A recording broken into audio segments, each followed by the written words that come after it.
The night shift. Some love it, some hate it, and I'm probably somewhere in between. I worked the night shift for a solid 8 weeks or so at my current job before my position was changed to office work, and now I work the regular 8 a.m. to 6 p.m. I know, there is nothing regular about that. Things work differently where I am employed. I certainly had a love-hate relationship with the night shift. I liked that it was more chilled since the bosses weren't around, and during the hotter days it would be cooler at night. Night shift begins to become a nightmare the moment you start getting sleepy. My night shift was from 8 p.m. to 8 a.m., so a good 12 hours. From around 3 a.m. to 6 a.m. that's when the battle began. I'd watch my workmates struggle to stay awake and at times sleep while standing and almost fall to the ground like a GTA character. I never struggled as much cause I'm something of a scientist myself, so I knew how to utilize caffeine so that I stay awake. But I did have a few times where I didn't have caffeine, and man was it hard to stay awake. Where am I? What was that?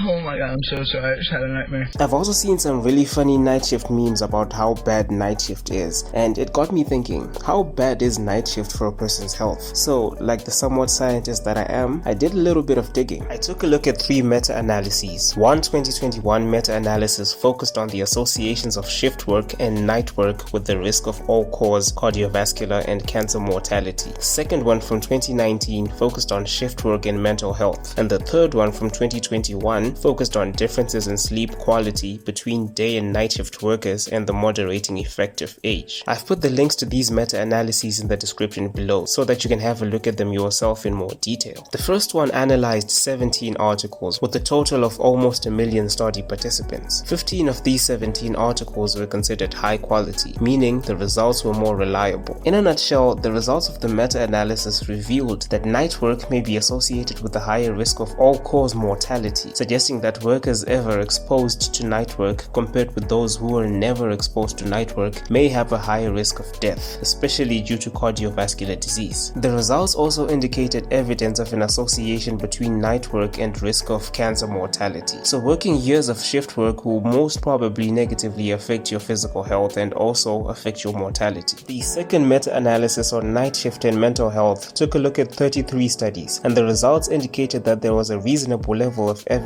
that overall shift work was associated with poorer mental health, although the evidence was less if we particularly look at night shift work. The results of the study cannot be relied upon much, as there were inconsistencies in the study methodology which limited contrasting and combining the results. So the real answer is a bit unclear here, although it leans towards the night shift having somewhat of a negative effect on mental health. The last meta-analysis that looked at differences in sleep quality between day and night shift workers had a total of 481 participants in the 12 studies that were included in it. All 12 studies had a serious risk of bias and inconsistency, but had no serious imprecision, so the quality of the results is a bit questionable. The study looked at a few parameters that affect overall sleep quality, which are sleep efficiency, which is the amount of time spent asleep versus the amount of time spent in bed, sleep onset latency, the amount of time it takes for one to fall asleep after getting in bed, wake after sleep onset, which is the amount of time one spends awake after initially falling asleep, and total sleeping time, which is the total amount of time a person spends asleep. So these parameters were compared between day and night shift workers. The results indicated that there was no significant difference in sleep efficiency between day and night shift workers. However, sleep onset latency, wake after sleep onset, and total sleeping time were greater for night shift workers. These differences were all the same regardless of age. The study also found that people tend to adjust their sleeping schedules by napping during the day before they go to night shift, which in turn helps them spend more time in bed and more time asleep after the night shift. Additionally, the results show that rotating shifts disrupts your sleep schedule, which negatively affects sleep quality. In a nutshell, these results showed that night shift may affect the sleep quality of workers. This study also made some very logical suggestions on how night shift workers can better their sleep quality. When sleeping, night shift workers should block all the light in the room and wear sleeping masks. This will help them fall asleep faster. The sleeping environment environment should also be as quiet as possible with a comfortable temperature. It's best to turn off your phone and make sure friends and family do not disturb your sleep. Making these adjustments will prevent you from being woken up during sleep and will result in deeper sleep and a lower wake after sleep onset. I would also personally recommend to desist from caffeine containing products in the 4-hour period prior to your sleeping time. For example, if you plan on sleeping at 9 a.m., you should stop consuming stuff like coffee and pre-workout at around 4 or 5 a.m. Caffeine is a sleep inhibitor and is active in the body for about 4 hours. Most people rely on caffeine to get them through the night shift, but taking it too close to sleep time can make it difficult for you to sleep. Additionally, you want to limit the amount of water you drink in the few hours prior to bedtime. This way you won't wake up as much wanting to pee. So there you have it, folks. There is dependable evidence that shows that working the night shift for long periods of time may be associated with a higher risk of mortality in general. There is limited but significant evidence that shows that night shift work negatively affects mental health, and the level to which this negative effect exists depends on the type of night shift work. Lastly, night shift workers are more likely to experience lower quality sleep, the degree to which is affected by different factors such as the environment in which they sleep. There are measures, however, that night shift workers can take to increase their sleep quality. So the studies in these meta-analyses are probably the ones that led to the World Health Organization classifying night shift work as a Group 2A carcinogen on the International Agency for Research on Cancer groupings, commonly known as IARC groupings. Group 2A is for agents that can probably cause cancer in humans. This is the same class where you find anabolic steroids, red meat, and malaria. Yeah, it's pretty crazy that steroids and the night shift have comparable cancer-causing effects on the human body. It is also worth noting that night shift work on its own cannot have a big negative impact on your health. Your overall lifestyle is the major determinant on your mortality. So if you've been working the night shift for a few years, you smoke cigarettes, you drink alcohol, and you're overweight, then you are definitely at an increased risk of mortality. On the other hand, if you've been working the night shift for a few years but you don't smoke or drink and you're of a healthy weight, your risk of mortality is relatively much lower. That is it for the video today. I hope this video helps you get a better insight on how the night shift affects your health. Please like the video and subscribe to the channel, and I will see you in the next video. And remember, stay natural.